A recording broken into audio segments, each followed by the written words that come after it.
Bonjour Anne Corpé. Le Kremlin a fait durer le suspense sur l'éventuelle présence de Vladimir Poutine.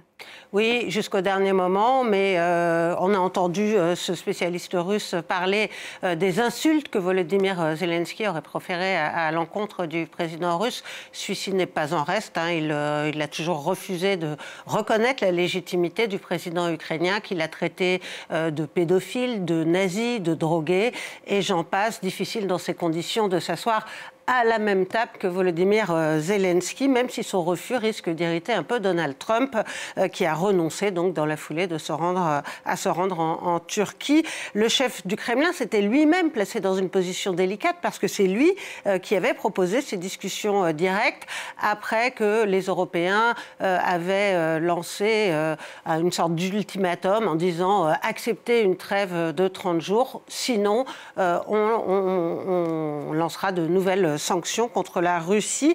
Mais quand il a proposé ces négociations, Vladimir Poutine s'était bien gardé de faire savoir qui y participerait. Volodymyr Zelensky avait saisi la balle au bond, déclaré que lui se rendrait en Turquie en espérant rencontrer le président russe. Vladimir Poutine ne vient donc pas. Il a pourtant été sous pression multiple, sous celle de Donald Trump, qui rêvait de s'afficher entre les deux chefs d'État belligérants. Ce serait un premier succès diplomatique après 3 mois de tentatives infructueuses pour parvenir même à un cessez-le-feu, sous la pression aussi de ses alliés, notamment le président brésilien qui l'a appelé hier pour demander à Vladimir Poutine de se rendre en Turquie. Pékin a aussi dit qu'il souhaitait ce déplacement, mais le chef du Kremlin a tenu bon, pas question pour lui de s'afficher à la même table que Zelensky. Il envoie à la tête de sa délégation un conseiller qui est réputé pour sa ligne dure, 2 vice-ministres. On pouvait au moins espérer qu'il envoie ses plus hauts représentants diplomatiques, le ministre des Affaires étrangères et son conseiller diplomatique, qui ont participé à toutes les sessions de discussion avec les États-Unis en Arabie Saoudite. La délégation russe qui est arrivée à Istanbul. On vous retrouve à Kiev, Gulliver Krag. Anne, vous restez avec nous. Bonjour Gulliver. Volodymyr Zelensky sera à la mi-journée à Ankara. Il doit rencontrer le président turc. En revanche, il n'est pas à Istanbul a priori. A priori non, puisqu'il a dit très clairement qu'il était prêt à rencontrer Vladimir Poutine, mais qu'il ne rencontrerait pas une délégation russe à un niveau plus bas. Et puis finalement, comme on vient d'entendre, la délégation russe est même encore plus basse en termes de niveau que ce qu'on pouvait peut-être espérer. Il n'y aura pas le ministre des Affaires étrangères, Sergei Lavrov. Le ministre des Affaires étrangères ukrainien, Andriy Sybiga, est en Turquie.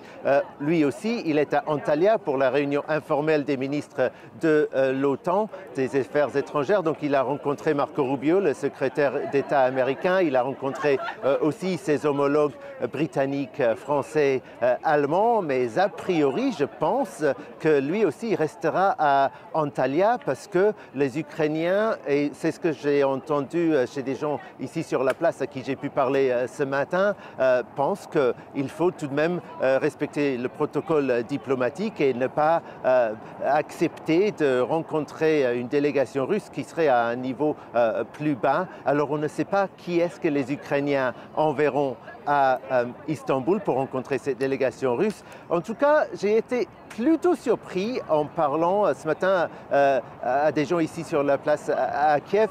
Tout de même, il y a des attentes ici en Ukraine. Tout de même, ils pensent qu'il y a une sorte de sentiment que quelque chose va se passer, quelque chose, mais on ne sait pas quoi aujourd'hui. Oui, comment voit-on justement effectivement en Ukraine la reprise de ces discussions, même si elles ne se font pas à niveau de chef d'État ? Vous savez, l'opinion publique en Ukraine, je pense, est assez partagée sur ces questions. On peut encore trouver des gens assez nombreux qui ont très peur de quelconque négociation puisqu'ils pensent qu'ils vont aboutir à un congélage, je ne sais plus le mot exact en français pour dire ça, friser le conflit qui pourrait être au désavantage de l'Ukraine au moyen terme et au long terme. Ils pensent que cela sera plus à l'avantage de la Russie qui se réarmera pour attaquer mieux dans pas très longtemps. Mais de plus en plus de gens, clairement, pensent qu'il faut trouver le moyen de mettre fin à ce conflit. Le mot que j'ai entendu le plus souvent ce matin, c'est l'espoir. certains disaient qu'ils ont espoir et aussi ils ont un sentiment qu'il y a quelque chose qui commence, qui débute. D'autres ont dit qu'ils ont espoir, mais que s'ils regardent la situation de manière objective, ils ne pensent pas objectivement qu'il y a des signes venant de la part de la Russie qu'ils sont prêts à de quelconque pas vers une vraie paix.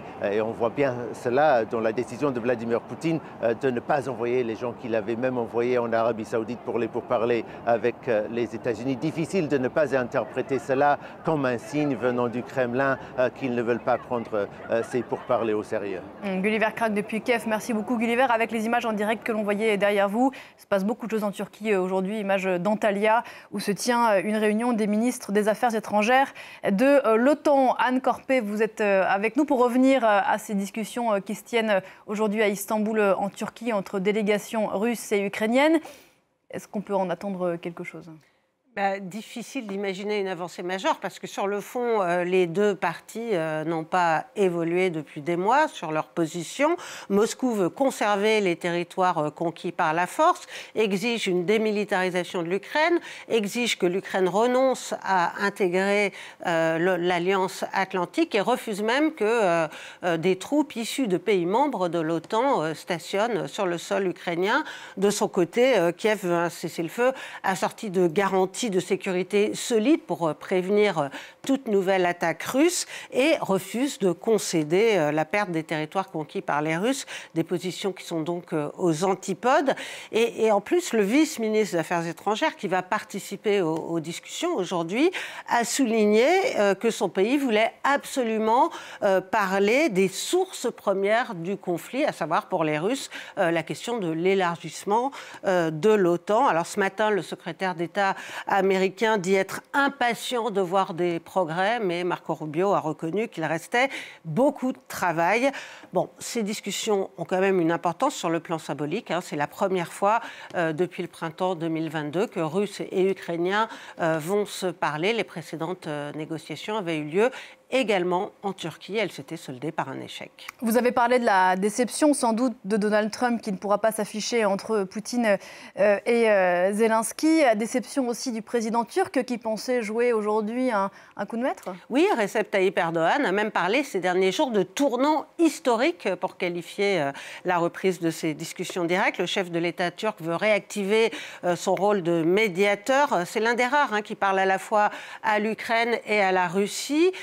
Il vend des armes à l'Ukraine, mais ne s'est jamais associé aux sanctions contre Moscou.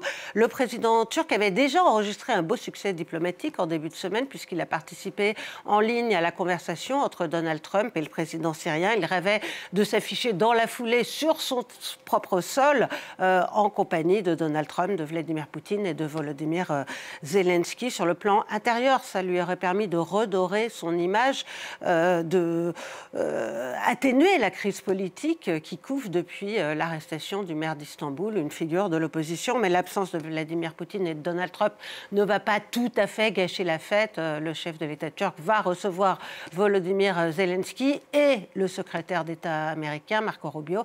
Et puis, vous l'avez dit, il y a aussi cette réunion des ministres des Affaires étrangères de l'OTAN qui se déroule aujourd'hui en Turquie. L'occasion pour Recep Tayyip Erdogan d'afficher sa singularité, de faire valoir sa volonté d'afficher, de jouer un rôle crucial dans le règlement des conflits en cours.